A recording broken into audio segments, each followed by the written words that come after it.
Hello guys, എല്ലാവർക്കും എൻ്റെ YouTube ചാനലിലേക്ക് നല്ലൊരു നമസ്കാരം.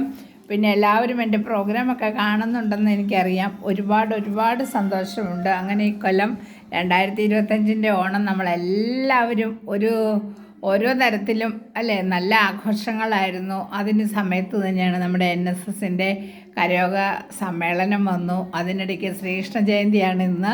അപ്പോൾ എല്ലാവരും അമ്പലത്തിലൊക്കെ പോകണം, ഘോഷയാത്രയിലൊക്കെ പങ്കെടുക്കണം. അതുപോലെ തന്നെ നമ്മുടെ കുഞ്ഞു കുട്ടികളെല്ലാവരും കൃഷ്ണനും രാധയൊക്കെ ആയിട്ടുള്ള ആ സീനുകളെല്ലാം കാണാനായിട്ട് ഞാനും പോകാൻ റെഡിയായിരിക്കുകയാണ്. അപ്പോൾ ജോലിയൊക്കെ കഴിഞ്ഞു. പിന്നെ ഇന്നലെ ഘോഷയാത്രയ്ക്ക് പോയി. നല്ല വെയിലായിരുന്നു എങ്കിലും നമ്മളെല്ലാവരും നമ്മുടെ ആ ഒരു കരുത്ത്, അത് NSSൻ്റെ കരുത്ത് തെളിയിക്കാൻ വേണ്ടി എല്ലാ പെണ്ണുങ്ങളും തന്നെയും അതുപോലെ തന്നെ എല്ലാ സ്ത്രീകളും പുരുഷന്മാരും ഒന്നടങ്കം വിളിക്കുകയും നമ്മുടെ വൈക്കം ബീച്ച് മൈതാനത്ത് നല്ലൊരു പ്രവർത്തനം തന്നെയാണ്. അതായത് നല്ലൊരു ഒരു പെരുമ തന്നെയായിരുന്നു ആ സമ്മേളനത്തിൽ പങ്കെടുക്കാൻ സാധിച്ചു.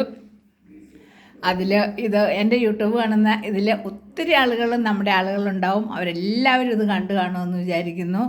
അതുപോലെ തന്നെ ശ്രീകൃഷ്ണ ജയന്തിക്ക് നമ്മുടെ കുട്ടികളെ എല്ലാവരെയും ഒരുക്കണം, അമ്പലങ്ങളിൽ പോകണം. പിന്നെ എനിക്ക് പ്രത്യേകിച്ചൊരു കാര്യം പറയാനുള്ളത്, ഈ വർഷത്തെ ഓണം എല്ലാവർക്കും നല്ലതായിരുന്നു അല്ലേ, വളരെ സന്തോഷകരമായിരുന്നു. അതുപോലെ തന്നെ മഴയൊന്നും ഉണ്ടായില്ല. അത്തം മുതൽ തന്നെ നല്ലൊരു കാലാവസ്ഥയായിരുന്നു, നല്ല വെയിലും എല്ലാം കൊണ്ടും അടിപൊളിയായിരുന്നു.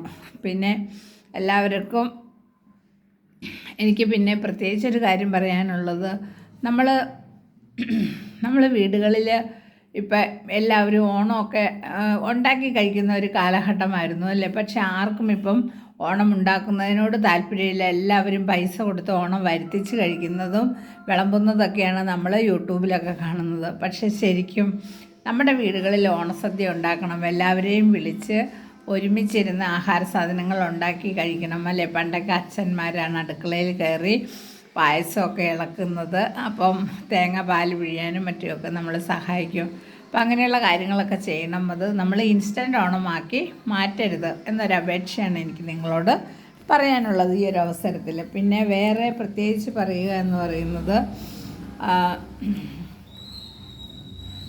ഞങ്ങളെപ്പോലത്തെ സപ്പോർട്ടിങ് ആർട്ടിസ്റ്റുകൾ ഇപ്പോൾ പുതിയതായിട്ട് ഒരുപാട് പേരുണ്ടല്ലേ. ഒരുപാട് പേരെന്ന് പറഞ്ഞാൽ ഓരോ ഡിസ്ട്രിക്റ്റ് എടുത്ത് നോക്കുകയാണെങ്കിൽ എങ്ങനെ പോയാലും 1000-2000 പേരിൽ അധികം ഉണ്ട്. എല്ലാ ഡിസ്ട്രിക്റ്റിൽ നിന്നുള്ള ആളുകൾ പങ്കെടുക്കുന്നുണ്ട്. പക്ഷേ പുതിയവർക്ക് അവസരങ്ങൾ കൊടുക്കുന്നില്ല. എന്തുകൊണ്ടാണ് ഇങ്ങനെയെന്ന് എനിക്കറിയില്ല. ഈ സിനിമാ മേഖലയിൽ അവരുടെ ആളുകൾ മാത്രമാണ് പങ്കെടുക്കുന്നത്. അവരുടെ ആളുകൾ മാത്രം പങ്കെടുത്താൽ മതി, മറ്റുള്ളവർക്ക് അവസരങ്ങൾ കൊടുക്കണ്ടേ?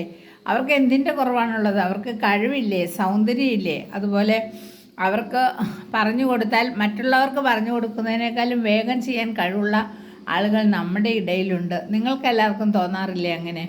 നമ്മൾ പല സ്ഥലങ്ങളിലും ചെല്ലുമ്പോൾ ഓരോ ഡയലോഗുള്ള വേഷങ്ങൾ ചെയ്യുന്നതിന് വേണ്ടി എത്രയോ പ്രാവശ്യമാണ് ഒരുപാട് സിനിമയിൽ അഭിനയിച്ചിട്ടുള്ള ആളുകളാണെങ്കിൽ പോലും ടേക്ക് പോകുന്നത് അല്ലേ.